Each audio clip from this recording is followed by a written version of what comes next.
정맥류 때문에 통증이 생긴다라는 이야기거든요. 왜 정맥 혈관 때문에 통증이 생기지? 라는 의심이 생기잖아요.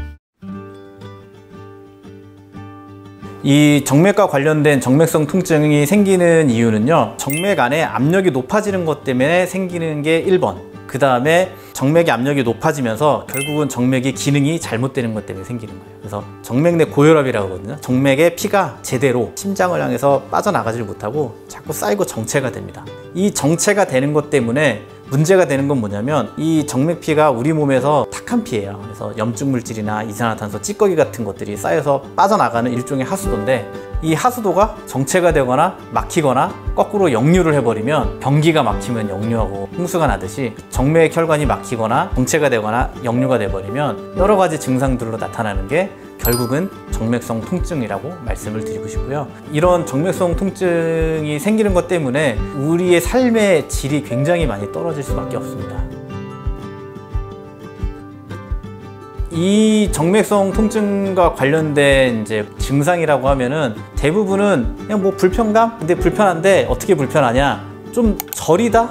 아프다? 아니면 피가 좀 안 통하는 것 같다? 아니면 무겁다? 간지럽다? 뜨겁다? 붓는 것 같다? 터질 것 같다? 뭐 이런 증상들인데, 우리 왜 어렸을 때 이렇게 팍팍 묶고요, 이렇게 잼잼잼잼 하면 손에 막 피가 안 통하는 것처럼 되잖아요. 그런 느낌이랑 좀 비슷할 수도 있고요. 그러니까 결국은 뭐냐면, 돌아가야 될 정맥피가 심장까지 돌아가야 되는데 돌아가질 못하고 자꾸 쌓이고 반대로 거꾸로 흐르는 것 때문에 이런 증상들이 생길 수 있다는 건데, 쉽게 연구를 한 논문이 하나 있는데, 그게 뭐냐면 30분 동안 아무것도 안 하고 가만히 서 있는 경우에 우리 이 정맥 혈관 내에 어떤 변화가 있는지를 연구한 논문이 있거든요. 그 논문의 결과가 어떤 게 있냐면, 실제로 다리 정맥 안에, 혈관 안에 정맥피가 정체가 되면서요, 실제로 산소 포화도가 떨어집니다. 산소 농도가 떨어지고, 이제 그런 것들 때문에 결국에는 염증 물질이 활성화가 되고 미세한 작은 혈류들에도 영향을 미치면서 염증 반응이 생긴다는 게 실제로 그런 스터디가 있어요. 그러니까 이런 것들 때문에 내가 불편한 게 생기고 내 삶의 질이 떨어지는데, 그게 하루 이틀 만에 생기는 게 아니라 쌓이고 하면서 만성적으로 진행을 해버리니까 모르고 방치가 될 수 있는 위험이 높다라는 거를 기억을 좀 해주시는 게 좋겠다. 그런데 문제는 이렇게 생각할 수 있잖아요. 다리에 혈관이 막 물퉁물퉁 튀어나온 사람은, 나는 별 증상이 없고 혈관만 튀어나왔는데요? 이렇게 사람도 있거든요. 그럼 왜 그러냐? 이미 그 혈관은 이제 오랜 기간 동안에 거쳐서 이렇게 많이 늘어나고 기능이 망가지면서 그 사이에 정맥류 혈관이 리모델링이 돼요. 이제 그런 감각을 느끼는 것들도 같이 리모델링이 되면서 없어지는 거죠. 쉽게 말하면. 그 감각을 못 느끼는 거예요. 그쪽은. 나의 말초신경이 이렇게 리모델링이 되면서 감각도 같이 무뎌진다라고 생각하시면 될 것 같은데, 문제는 이게 그 혈관이 막 아주 심하게 튀어나온 것도 아닌데 이걸 예민하게 받아들이는 사람들이 있어요. 그런 거를 정맥 통증, 정맥성 통증이라고 정의를 하고 생각하고 치료를 하는데, 우리 몸의 혈관은, 정맥 혈관은 크게는 3겹이 있어요. 안쪽에 내벽이 있고요, 중간층이 있고 바깥에 외벽이 있어요. 그런데 내벽은 신경을 느끼는 감각이 없어요. 근데 중간층, 바깥층하고 주변으로 해서 신경을 느끼는 감각이 있거든요.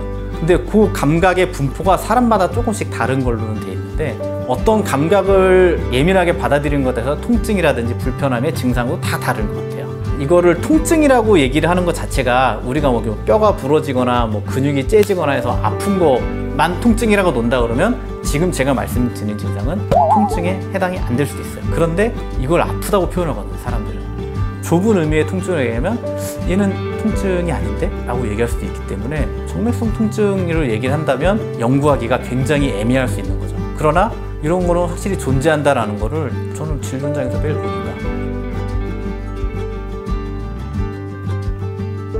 몇 가지 경우에 있어서는 급성으로 오는 경우가 있어요. 그게 뭐냐면, 하나는 심부정맥의 혈전증이 갑자기 생기는 거예요. 그런 경우는 급성으로 옵니다, 진짜. 그래서 딱 생겨서 하루 이틀 안에 다리가 땡땡하게 부으면서 피가 안 통하는 느낌이 들으면서 너무 아프다 라고 오는 경우는 심부정맥 혈전증을 의심해서, 그런 경우는 실제로 대학병원에 가야 돼요. 또 한 가지는 표재정맥에 생기는 건데, 보통 영양제 주사 맞으신 분들이 가끔 생기는 경우가 있어요. 여기가 이렇게 빨개지면서 아프신 분들이 있어요. 이게 표재정맥, 피부랑 가까운 혈관에 정맥 혈전염이라는 게 생기는데, 혈관이 막히면서 그 주변에 염증이 생기는 거거든요. 그런 경우는 급성으로 와요. 하루 이틀 안에. 결국에는 검사를 하고 적절한 정맥에 대한 치료를 받으시는 게 불편한 증상이 좋아지면서 삶의 질이 확실하게 개선이 된다.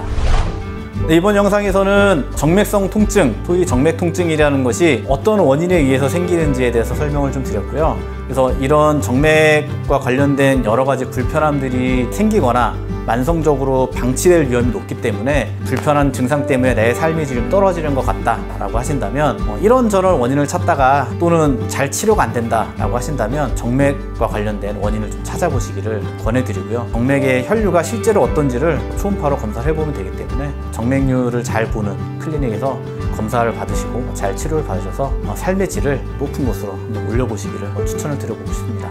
오늘 영상이 도움이 되셨다면 구독, 좋아요, 알람 설정까지 부탁드리겠습니다. 감사합니다.